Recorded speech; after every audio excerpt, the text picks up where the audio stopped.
Hi friends, ಎಲ್ರಿಗೂ ನಮಸ್ಕಾರ. Welcome to V studio. Yes, Bigg Boss ಹತ್ರನೇ ಹೋಗಿ ನಮ್ಮ ರಕ್ಷಿತಾ ಶೆಟ್ಟಿ ನ್ಯಾಯ ಕೇಳ್ಬಿಟ್ಲು ಗುರು. ಯಾಕೆ ಅಂದರೆ ನೆನ್ನೆ ಆಡಿದಂತಹ ಟಾಸ್ಕಲ್ಲಿ ರಕ್ಷಿತಾ ಶೆಟ್ಟಿ, ರಘು ಮತ್ತು ರಾಶಿಕ್ ಅವರು ಒಂದು ಟೀಮಲ್ಲಿ ಆಡ್ತಾರೆ. ಈ ಒಂದು ಟೀಮಲ್ಲಿ ಆಡಿ ಈ ಟೀಮ್ ಸೋಲುತ್ತೆ. ಸೋತ ಮೇಲೆ ರಕ್ಷಿತಾ ಶೆಟ್ಟಿಗೆ ಕನ್ಫರ್ಮ್ ಆಗಿ ಗೊತ್ತಿತ್ತು ಇವರಿಬ್ಬರು ಸೇರ್ಕೊಂಡು ನನ್ನನ್ನೇ ಹೊರಗಡೆ ಇಕ್ತಾರೆ ಅಂತ ಹೇಳಿ. ಯಾಕೆ ಅಂದರೆ ಆಡಿದಂತಹ ಟಾಸ್ಕಲ್ಲಿ ಒಂದು ಸ್ವಲ್ಪ ಎಫರ್ಟ್ಸ್ ಕಡಿಮೆ ಇದ್ದಿದ್ದು ಅಂತಂದರೆ ಅದು ರಕ್ಷಿತಾ ಶೆಟ್ಟಿ ಅವ್ರದ್ದು ಅಂತ ಹೇಳ್ಬೋದು.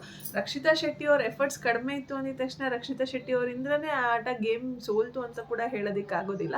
ಎಲ್ಲ ಒಂದು ಕಡೆ ರಕ್ಷಿತಾ ಶೆಟ್ಟಿ ಅವರ ಎಫರ್ಟ್ಸ್ ಕಡಿಮೆ ಇತ್ತು.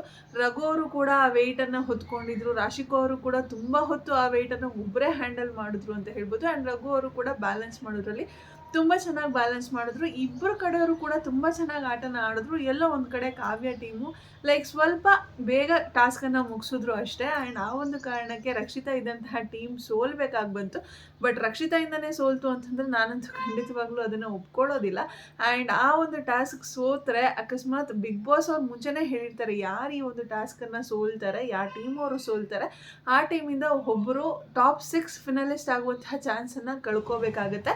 ಆ್ಯಂಡ್ ಇಬ್ಬರೂ ಸೇರಿ ಒಮ್ಮತದ ಡಿಸಿಷನ್ ಮಾಡಿ ಮೂರನೇ ವ್ಯಕ್ತಿನ ಹೊರಗಡೆ ಇಡಬೇಕಾಗುತ್ತೆ ಅಂತ ಹೇಳಿ ಬಿಗ್ ಬಾಸ್ ಅವರೇ ಅನೌನ್ಸ್ ಮಾಡಿರ್ತಾರೆ. ಅದೇ ರೀತಿ ಬಿಗ್ ಬಾಸ್ ಅವ್ರು ಅನೌನ್ಸ್ ಮಾಡಿರುವಂತಹ ಪ್ರಕಾರ ರಘು ಮತ್ತು ರಾಶಿಕಾ ಅವರು, ರಕ್ಷಿತಾ ಅವರು 3 ಜನ ಕೂಡ ಕುತ್ಕೊಂಡು ಡಿಸ್ಕಸ್ ಮಾಡ್ತಾರೆ.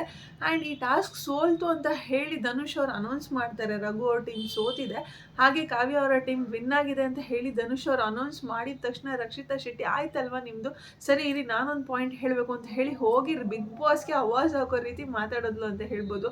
ಏನು ಬಿಗ್ ಬಾಸ್ ನೀವು ಒಂದು ಟಾಸ್ಕ್ ಕೊಟ್ಬಿಟ್ಟು ಫಿನಲಿಸ್ಟ್ಗೆ ಹೋಗೋ ಚಾನ್ಸಸ್ಸನ್ನೇ ತಪ್ಪಿಸ್ಬಿಡ್ತೀರಾ, ಇದು ನ್ಯಾಯ ಅನ್ಸುತ್ತಾ ನಿಮಗೆ ಅಂತ ಹೇಳಿ ಬಿಗ್ ಬಾಸ್ಗೆ ಆವಾಜ್ ಹಾಕೋ ರೀತಿ ಮಾತಾಡ್ಬಿಟ್ಲು. ನನಗಂತೂ ತುಂಬ ಇಷ್ಟ ಆಯಿತು ಆ ರೀತಿ ಖಡಕ್ಕಾಗಿ ಮಾತಾಡಿದ್ದು. ಯಾಕೆ ಅಂದರೆ ಅವತ್ತೇ ರಾಶಿಕಾ ಅವ್ರು ಹೇಳಿರ್ತಾರೆ, ಆ ಒಂದು ಟಾಸ್ಕ್ ಆಡೋಕ್ಕೆ ಮುಂಚೆನೇ ಹೇಳಿರ್ತಾರೆ ರಕ್ಷಿತಾ ಶೆಟ್ಟಿ ಪ್ಯಾನಿಕ್ ಆಗ್ತಾಳೆ, ಆಟನ ಅರ್ಥ ಮಾಡ್ಕೊಳ್ಳೋದಕ್ಕಾಗೋದಿಲ್ಲ ಅವಳಿಗೆ ಅಂತ ರಕ್ಷಿತಾ ಶೆಟ್ಟಿ ಬಗ್ಗೆ ಒಂದಷ್ಟು ಸ್ಟೇಟ್ಮೆಂಟ್ಸ್ಗಳನ್ನ ರಾಶಿಕಾ ಅವರು ಪಾಸ್ ಮಾಡಿರ್ತಾರೆ.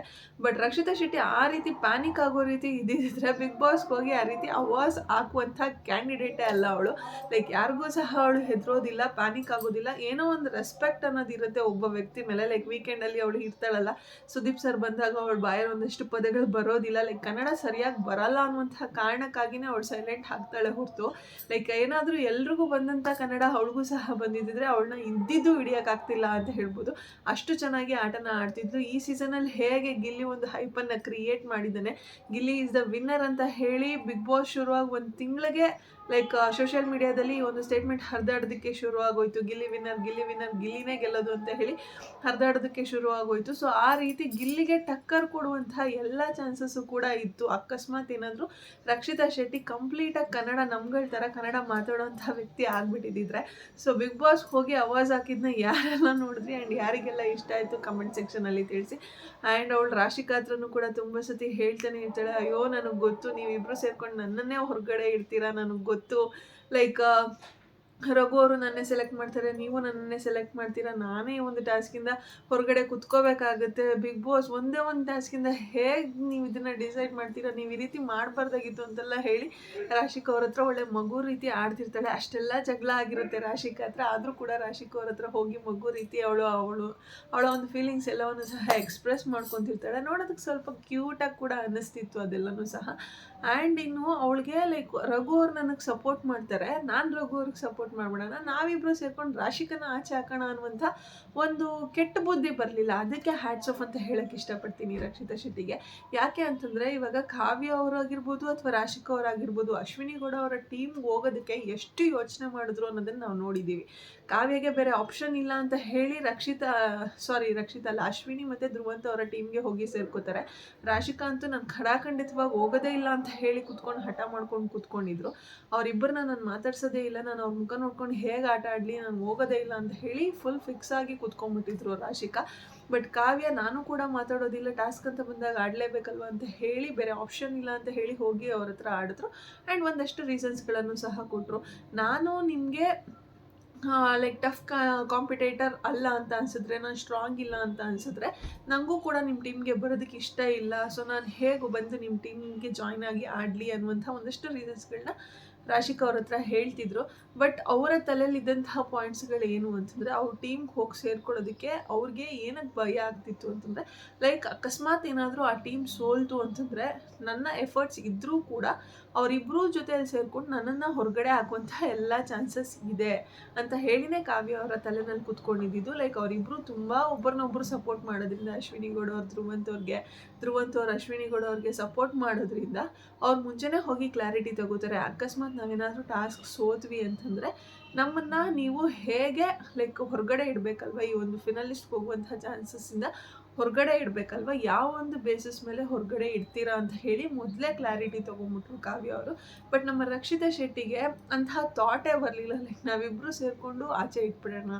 ಅಫ್ಕೋರ್ಸ್ ಏನಾದರೂ ಅಶ್ವಿನಿ ಗೌಡ ಅವರ ಟೀಮ್ ಸೋತಿದ್ದಿದ್ರೆ ಖಂಡಿತವಾಗ್ಲೂ ಈ ಒಂದು ಟಾಸ್ಕಲ್ಲಿ ಕಾವ್ಯ ಅವರು ಈ ವಾರ ಹೊರಗಡೆ ಕೂತ್ಕೊಳ್ಳುವಂತಹ ಪರಿಸ್ಥಿತಿ ಖಂಡಿತವಾಗ್ಲೂ ಬರ್ತಿತ್ತು. ಯಾವುದೇ ಕಾರಣಕ್ಕೂ ಸಹ ಅಶ್ವಿನಿ ಅವರು ಧ್ರುವಂತ್ ಅವ್ರನ್ನ ಬಿಟ್ಕೊಡ್ತಿರ್ಲಿಲ್ಲ, ಧ್ರುವಂತ್ ಅವರು ಅಶ್ವಿನಿ ಅವ್ರನ್ನ ಬಿಟ್ಕೊಡ್ತಿರ್ಲಿಲ್ಲ. 100% ಹೇಳ್ತೀನಿ, ಲೈಕ್ ಕಾವ್ಯ ಅವರು ಹೊರಗಡೆ ಕೂತ್ಕೊಳ್ಳುವಂತಹ ಪರಿಸ್ಥಿತಿ ಖಂಡಿತವಾಗ್ಲೂ ಬರ್ತಿತ್ತು.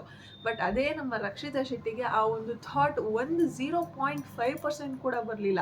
ರಘು ಅಣ್ಣ ನನಗೆ ಸಪೋರ್ಟ್ ಮಾಡಲಿ, ನಾನು ರಘು ಅಣ್ಣಗೆ ಸಪೋರ್ಟ್ ಮಾಡ್ತೀನಿ, ನಾವಿಬ್ಬರು ಸೇರ್ಕೊಂಡು ರಾಶಿಕನ ಆಚೆ ಇಡೋಣ ಅಂತ ಹೇಳಿ 1.5% ಕೂಡ ಅವಳ ತಲೆನಲ್ಲಿ ಬರಲಿಲ್ಲ. ಯಾಕೆ ಅಂತಂದರೆ ಅವಳು ಪ್ಯೂರ್ ಹಾರ್ಟೆಡ್ ಪರ್ಸನ್. ಅವಳು ಲೈಕ್ ಯಾವುದೇ ರೀತಿಯಾದಂತಹ ಕಲ್ಮಶ ಅವಳ ಮನಸ್ಸಲ್ಲಿಲ್ಲ. ಅದಕ್ಕೆ ಅವಳ ತಲೆನಲ್ಲಿ ಈ ರೀತಿಯಾದಂತಹ ಕೆಟ್ಟ ಸ್ಟ್ಯಾಟಸಿಸ್ಗಳು ಓಡೋದಿಲ್ಲ. ಅವಳು ಏನಿದ್ರು ಸ್ಟ್ರೈಟ್ ಫಾರ್ವರ್ಡಾಗಿ ಮಾತಾಡ್ತಾಳೆ. ಅವಳ ಮನಸ್ಸಲ್ಲಿ ಏನು ಬರುತ್ತೋ, ಅವಳಿಗೆ ಒಂದು ಪಾಯಿಂಟ್, ಒಂದು ಸಿಚುಯೇಷನ್ ಬಗ್ಗೆ ಏನು ಅನಿಸ್ತಿರುತ್ತೋ ಅದನ್ನು ಡೈರೆಕ್ಟ್ ಫೇಸ್ ಟು ಫೇಸ್ ಹೇಳ್ತಾಳೆ ಅಷ್ಟೇ. ಅದನ್ನು ಬಿಟ್ಟರೆ ಸ್ವಲ್ಪ ಕಿರ್ಚಾಡ್ಕೊಂಡು ಹೇಳ್ತಾಳೆ. ಕಿರ್ಚಾಡ್ಕೊಂಡು ಹೇಳೋದ್ರಿಂದ ಸೆನ್ಸ್ ಒಳ್ಳೆ ರೀತಿನಲ್ಲಿ ಹೇಳ್ದಿದ್ದಾಗ ಕಿರ್ಚಾಡ್ಕೊಂಡೇ ಹೇಳಬೇಕಲ್ವ, ಸೊ ಅದಕ್ಕೆ ಆ ರೀತಿ ಹೇಳ್ತಾಳೆ ಅಷ್ಟೇ. ಸೊ ಅದನ್ನು ಬಿಟ್ಟರೆ ಅವಳು ಯಾವುದೇ ರೀತಿಯಾದಂತಹ ಮಿಸ್ಟೇಕ್ಸ್ ಮಾಡುವಂತಹ ವ್ಯಕ್ತಿ ಅಲ್ಲ, ಕಲ್ಮಶ ಇಲ್ಲದೆ ಇರುವಂತಹ ವ್ಯಕ್ತಿ ರಕ್ಷಿತಾ ಶೆಟ್ಟಿ ಅಂತ ಹೇಳ್ಬೋದು. ಆ್ಯಂಡ್ ಇನ್ನು ಅವಳಿಗೆ ಕನ್ಫರ್ಮ್ ಆಗೋಯ್ತು. ಲೈಕ್ ಧನುಷ್ ಅವ್ರು ಅನೌನ್ಸ್ ಮಾಡಿದ ತಕ್ಷಣ, ರಘು ಅವ್ರ ಟೀಮ್ ಸೋತಿದೆ ಅಂತ ಹೇಳಿ ಧನುಷ್ ಅವ್ರು ಅನೌನ್ಸ್ ಮಾಡಿದ ತಕ್ಷಣ ಲೈಕ್ ಅವಳಿಗೆ ಕನ್ಫರ್ಮ್ ಆಗೋಯ್ತು, ಇವರಿಬ್ಬರು ಸೇರ್ಕೊಂಡು ನನ್ನೇ ಆಚೆ ಇಡ್ತಾರೆ ಅಂತ. ಒಂಚೂರು ಸಹ ಅವಳಿಗೆ ಅನಿಸಿರ್ಲಿಲ್ಲ, ರಘು ಅಣ್ಣ ನನಗೆ ಸಪೋರ್ಟ್ ಮಾಡ್ತಾರೆ, ರಘು ಅಣ್ಣ ನನ್ನ ಆಚೆ ಇಡೋದಿಲ್ಲ ಅಂತ ಹೇಳಿ ಅವಳಿಗೆ ಒಂಚೂರು ಸಹ ಅನಿಸಿಲ್ಲ. ರಘು ಅಣ್ಣ ಅವರಾಗಿರ್ಬೋದು, ರಕ್ಷಿತಾ ಅವರಾಗಿರ್ಬೋದು ಎಷ್ಟು ಕ್ಲೋಸ್ ಇದ್ದಾರೆ ಅನ್ನೋದು ಸಹ ನಮಗೆ ಗೊತ್ತಿದೆ. ಸೊ ಆ ಕ್ಲೋಸ್ನೆಸ್ ಇದ್ದರೂ ಕೂಡ ಅವಳಿಗೆ ಸ್ವಲ್ಪನೂ ಸಹ ಅನಿಸಿಲ್ಲ ರಘು ಅಣ್ಣ ನನ್ನ ಸೆಲೆಕ್ಟ್ ಮಾಡ್ತಾರೆ, ನಾನು ಸೇಫಾಗಿರ್ತೀನಿ ಅಂತ ಹೇಳಿ ಅವಳಿಗೊಂದು ಚೂರು ಸಹ ಅನಿಸಿಲ್ಲ. ಆ್ಯಂಡ್ ಅವಳಿಗೂ ಸಹ ರಘು ಅಣ್ಣನ ಅವಳು ಖಂಡಿತವಾಗ್ಲೂ ರಘು ಅವ್ರನ್ನೇ ಸೆಲೆಕ್ಟ್ ಮಾಡ್ತಾಳೆ. ಲೈಕ್ ಫಿನಲಿಸ್ಟ್ಗೆ ಹೋಗುವಂತಹ ಚಾನ್ಸಸ್ ಯಾರಾದರೂ ರಾಶಿಕಾ ಅಥವಾ ರಘು ಅವ್ರ ಮಧ್ಯೆ ಯಾರಿಗಾದ್ರೂ ಕೊಡು ಅಂತಂದಾಗ ರಕ್ಷಿತಾ ಖಂಡಿತವಾಗ್ಲೂ ರಘುನೇ ಸೆಲೆಕ್ಟ್ ಮಾಡೋದು. ಅವಳು ಖಂಡಿತವಾಗ್ಲೂ ರಾಶಿಕಾನ ಸೆಲೆಕ್ಟ್ ಮಾಡೋದಿಲ್ಲ. ಅದೇ ರೀತಿ ರಘು ಅವರು ನನ್ನನ್ನು ಸೆಲೆಕ್ಟ್ ಮಾಡ್ತಾರೆ ಅಂತ ಹೇಳಿ ಅವಳು ಅಂದ್ಕೊಂಡಿಲ್ಲ. ಧನುಷ್ ಹೋಗಿ ಇವ್ರ ಟೀಮ್ ಸೋತಿದೆ ಅಂತ ಅನೌನ್ಸ್ ಮಾಡಿದ ತಕ್ಷಣವೇ ಇವ್ರು ನನ್ನೇ ಸೆಲೆಕ್ಟ್ ಮಾಡ್ತಾರೆ ಅಂತ ಹೇಳಿ ಫಿಕ್ಸ್ ಆಗಿಬಿಟ್ಲು. ಇನ್ನು ಇವ್ರು 3 ಜನ ಕೂತ್ಕೊಂಡು ಡಿಸ್ಕಸ್ಸೇ ಮಾಡಿರೋದಿಲ್ಲ.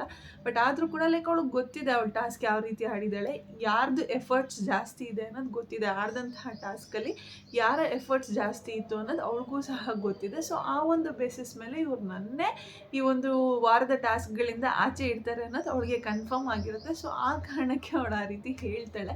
ಸೊ ಇಂಥ ಮನಸ್ಥಿತಿನೇ ನನಗೆ ರಕ್ಷಿತಾನಲ್ಲಿ ತುಂಬ ಇಷ್ಟ ಆಗೋದು. ಯಾವುದೇ ರೀತಿಯಾದಂತಹ ಕೆಟ್ಟ ಸ್ಟ್ರಾಟಜೀಸ್ ಮಾಡೋದಕ್ಕೆ ಹೋಗೋದಿಲ್ಲ, ಕೆಟ್ಟ ರೀತಿಯಲ್ಲಿ ಗೆಲ್ಲೋದಕ್ಕೆ ಹೋಗೋದಿಲ್ಲ. ನ್ಯಾಯ ಅಂತಂದರೆ ನ್ಯಾಯ ಅಂದರೆ ಅವಳಿಗೆ ಅರ್ಥ ಮಾಡ್ಕೊಳ್ಳೋ ಕೆಪಾಸಿಟಿ ಸ್ವಲ್ಪ ಕಡಿಮೆ ಇರ್ಬೋದು. ಬಟ್ ಅವಳಿಗೆ ಏನು ಕರೆಕ್ಟ್ ಅಂತ ಅನಿಸಿರುತ್ತೋ ಆ ಒಂದು ಇದ್ರ ಮೇಲೆ ನಿಂತ್ಕೋತಾಳೆ ಅವಳು. ಲೈಕ್ ಅವಳು ಏನು ಮಾತಾಡಿರ್ತಾಳೋ ಆ ಒಂದು ಪದದ ಮೇಲೆ ನಿಂತ್ಕೋತಾಳೆ. ಅವಳು ಹೇಳಿರೋದನ್ನ ನಾನು ಹೇಳೇ ಇಲ್ಲ ಅಂತ ಹೇಳಿ ತಿರ್ಚೋದಾಗಿರ್ಬೋದು, ಅಥವಾ ಬೇರೆಯವ್ರ ವ್ಯಕ್ತಿತ್ವನ ಹಾಳು ಮಾಡೋಕ್ಕೆ ಹೋಗೋದಾಗಿರ್ಬೋದು, ಈ ಯಾವ ಕೆಲಸನೂ ರಕ್ಷಿತಾ ಶೆಟ್ಟಿ ಮಾಡೋದಿಲ್ಲ. ಸೊ ಅದಕ್ಕೋಸ್ಕರ ರಕ್ಷಿತಾ ಶೆಟ್ಟಿ ತುಂಬ ಇಷ್ಟ ಅಂತ ಹೇಳ್ತೀನಿ. ಆ್ಯಂಡ್ ಈ ಒಂದು ವ್ಯಕ್ತಿತ್ವ ಫಿನಾಲೆಗೆ ಬರಲೇಬೇಕು. ಆ್ಯಂಡ್ ಫಿನಾಲಿನಲ್ಲಿ ಟಾಪ್ 3 ಕಂಟೆಂಡರಲ್ಲಿ ರಕ್ಷಿತಾ ಶೆಟ್ಟಿ ಕೂಡ ಇರಲೇಬೇಕು ಅನ್ನೋದು ನನ್ನ ಆಸೆ. ಆ ಆಸೆ ಈಡೇರಬೇಕು ಅಂತಂದರೆ ಎಲ್ಲರೂ ಸಹ ರಕ್ಷಿತಾ ಶೆಟ್ಟಿಗೆ ಓಟ್ಸ್ಗಳನ್ನು ಮಾಡಬೇಕು. ಇನ್ನಿರೋದು ಒಂದೇ ವಾರ. ಸೊ ಆದಷ್ಟು ಓಟ್ಸ್ಗಳನ್ನು ಮಾಡಿ ನಾವು ರಕ್ಷಿತಾ ಶೆಟ್ಟಿನ ಆದಷ್ಟು ಗೆಲ್ಸೋದಕ್ಕೆ ಟ್ರೈ ಮಾಡೋಣ ಅಂತ ಹೇಳ್ತಾ ಇವತ್ತಿನ ವಿಡಿಯೋನ ಇಲ್ಲಿಗೆ ಎಂಡ್ ಮಾಡ್ತಾ ಇದ್ದೀನಿ. ಯಾರಿಗೆಲ್ಲ ವಿಡಿಯೋ ಇಷ್ಟ ಆಗಿದೆ ಪ್ಲೀಸ್ ಲೈಕ್ ಮಾಡಿ, ಶೇರ್ ಮಾಡಿ, ಕಮೆಂಟ್ ಮಾಡಿ. ಹಾಗೆ ಯಾರೆಲ್ಲ ಇನ್ನೂ ನನ್ನ ಚಾನಲ್ಗೆ ಸಬ್ಸ್ಕ್ರೈಬ್ ಮಾಡ್ತಿರೋ ವಿಡಿಯೋನ ನೋಡಿದ್ರು ಪ್ಲೀಸ್ ಬೇಗ ಬೇಗ ಸಬ್ಸ್ಕ್ರೈಬ್ ಮಾಡ್ಕೊಳ್ಳಿ. Thank you so much. Love you all. Take care. Bye bye.